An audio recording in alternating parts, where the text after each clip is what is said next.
We're cutting the bottom piece for our rod pump to help support the piece so it doesn't break under the additional weight of the depth of the water.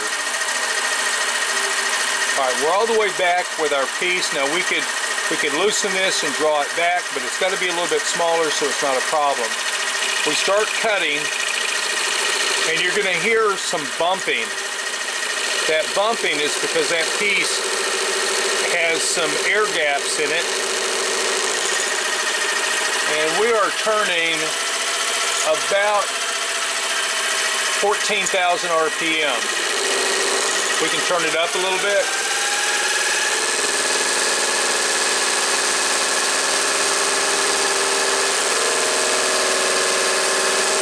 You can hear the bumping again. In just a moment that's going to end because we'll be cutting through stuff that's not, there we go, hear that pop?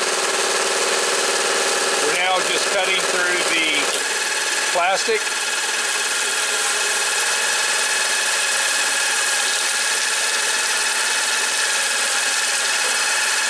It's a lot like winter time, lots of snow in here. We've made it all the way in. We're going to extend this in just a hair in order to cut this. We'll back it just a little bit.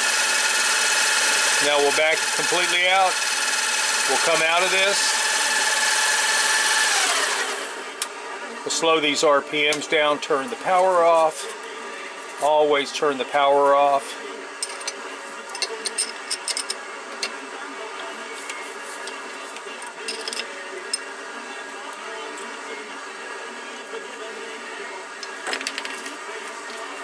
Let's go see how this fits on there, and I'll show you the other pieces I made at the same time. By the way, this is slightly larger than a 1/4 inch, and this is a 1/4 inch bolt. I think it's a 2.5 inch 1/4 inch with a nut on there. The bolt is extended back inside here and then clamped down onto the vise in here. So let's go check and see what we got cooking.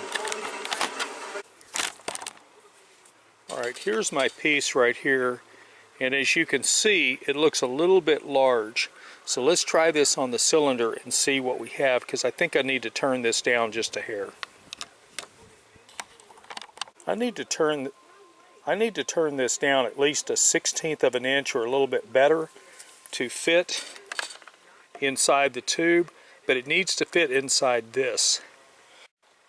So we're going to turn it probably a little less than 3/8. What I'm getting ready to do is I'm getting ready to ream this area right in here out and make it shallow, as it were, so that as water comes up through this, it can spread out across as water comes up through these holes, it can spread out across this surface and increase the availability of water to be drawn into the pump. Now, if you look, I'm using an angled head, and I'm in just a little bit right here. Let's see, where am I? I'm angled in just a little bit, about a 1/16 of an inch, maybe an 1/8. And what I'm going to do is I'm going to cut this out, and then I'm going to switch sides to this other side, and I'm going to see, well, maybe. What I'm going to do is I'm going to etch this out quite a bit to help draw water up inside the diaphragm area by hollowing this out. Now I have a bit of a problem in that I have this bolt head right here, and I may turn this and see if I can get more of it etched out by just turning this and putting this shaft down inside here and clamping onto it. But let's see what we have. I'm not going to film this. I don't want the camera in my way while I'm trying to work. Check this out.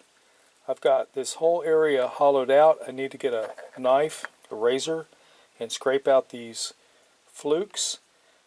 I need to trim all this up. But this piece right here will be facing up against the bottom of the lift and will allow plenty of water to come in through these holes.